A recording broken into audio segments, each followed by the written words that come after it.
Hi, welcome to Tips and Tools for Dealing with Disruptive Behavior. If you are a new subscriber, welcome. This is the monthly e-newsletter that I send out to help you manage disruptive behavior.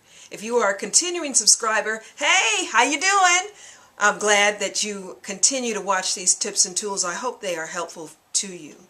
My name is Dacia Moore, president of Second Wind Counseling and Consulting, author of the book, Why Are So Many Students So Angry?, and the popular Successful Choices Anger Management series. Today I want to talk to you about bullying behavior. So today I want to give you 3 strategies that you can use at your school for a young person who is being bullied. But you can also use these strategies for a young person who is struggling with depression, because you know bullies or people who are bullied are often depressed because of the harassment that they're enduring.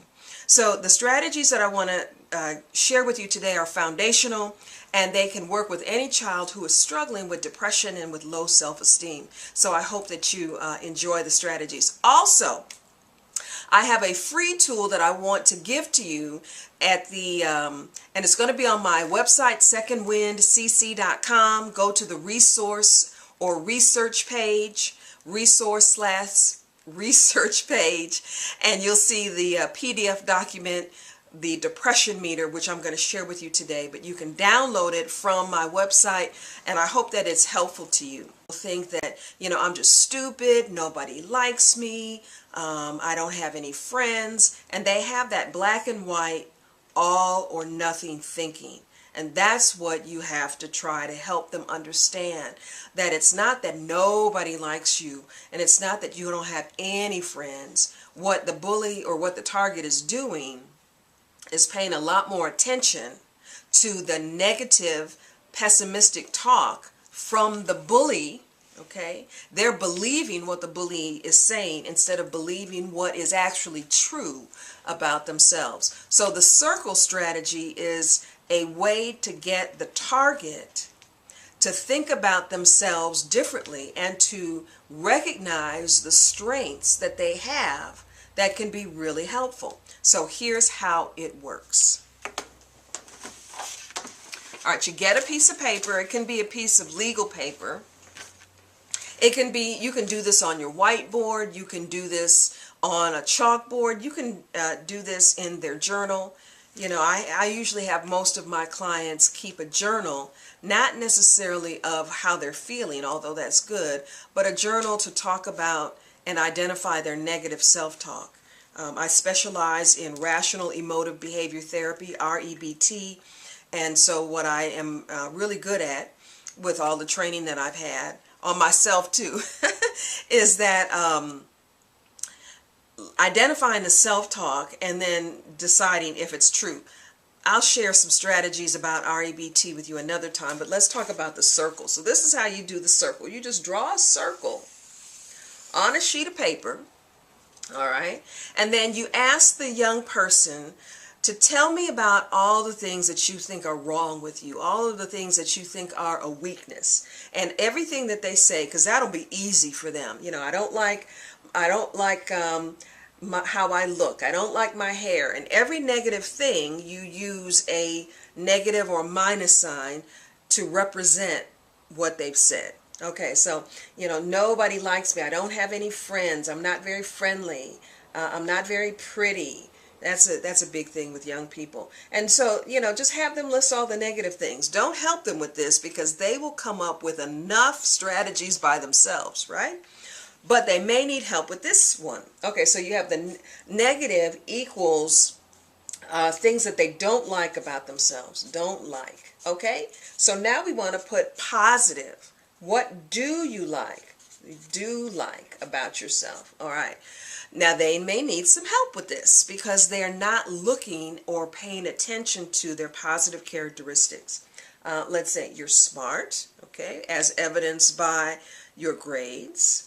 Do you have any friends? Is there anybody that talks to you? Well, of course. There's Susie and Shirley. They talk to you in class. I've seen them talk to you in the hallway. So you have some friends. So you must be friendly to certain people, right? You come to school, all right? You're responsible. You dress very neatly. You have good hygiene. Not everybody has good hygiene. All right, so you just have to help them identify some of the things that they do like about themselves or that are positive characteristics. Okay. Now, what do you see here? You see several positives and several negatives. Okay? Now, you take another sheet of paper and you draw a circle. And then you ask them, okay, tell me, let's do somebody that you admire. Maybe it's a popular girl in school, or it could be an actress or a singer, a rapper. Sorry, I'm old school, so I say singer. Maybe it's somebody in their family that they admire. So let's take Aunt Jane. So we'll put her name, Aunt Jane. I admire Aunt Jane because, and then of course we'll use the same legend. The positive pluses are things that she likes about Aunt Jane. So we put pluses here. Aunt Jane is funny, she's pretty, she talks to me, she's friendly, da-da-da. Okay, now what do you think some of the things that that Aunt Jane may need to work on? All right, what are some of the things that are not so terrific about Aunt Jane? Okay, well, let's see. Aunt Jane is always late to family functions. Sometimes she has a little bit too much wine. Sometimes she's not very responsible. Sometimes she doesn't always do what she says she's going to do. Okay, now here's the therapeutic part. We've taken Aunt Jane and we've taken you. What do you see here? Well, what you see is that you have some things that are pluses and minuses, but so does Aunt Jane.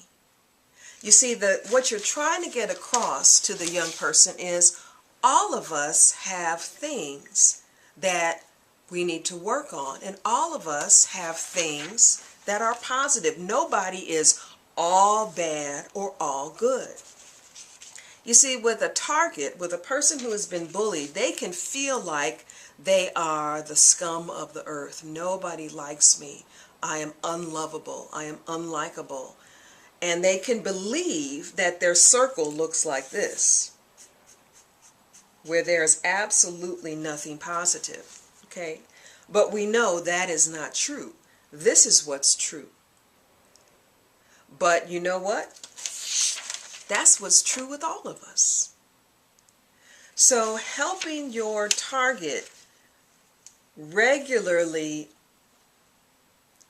remember that all of us have things that we're working on, that nobody is perfect. You know, the target may think that the bully, the person that is bullying them, maybe it's a popular person in their school. The target may think that the bully is, the cheerleader or, whoever it is, and may think that that person is all, there's nothing wrong with them. It's all me. See, that's what gets into that pessimistic thinking that leads to depression, that leads to suicide. In addition to the harassment, okay? I'm not minimizing the harassment, but what I'm saying is that the person who you're working with has got to understand that I have some good things, I have some good qualities about myself. And I need to strengthen those qualities. Do you remember the book Good to Great? John Maxwell, in his book Good to Great, says it's easier to strengthen a strength than to strengthen a weakness. Let me say that again. It's easier to strengthen a strength than to strengthen a weakness. And what he is saying is that most of us spend a lot of time trying to improve the things in which we are weak, in which we are not very good at. But it's a better strategy to improve and embellish the things that you are good at, because it's easier and you will see more progress. So what you have to do is the things that are strengths for this target, I hope you can see this, the things that are strengths for this target, those are the areas that you have to spend time on with your target to strengthen. Okay, we're not going to spend time on making them prettier if they're not that attractive, you know, and that's all relative. And that may not have been the best example, but you understand what I'm saying. You want to work on their strengths and strengthen their strengths because you will see more progress. And the fact is they will feel better about themselves because it's something they're good at anyway. Okay, you know what I mean? All right. So now the second strategy, okay, so the first strategy is the circle, right? You got that? All right, and it's in my book, Why Are So Many Students So Angry? So if you need a refresher, buy the book, okay, or just watch this video again. Okay, so the first strategy was the circle, powerful strategy for lots of different reasons, but today we're talking about the targets of bullying behavior.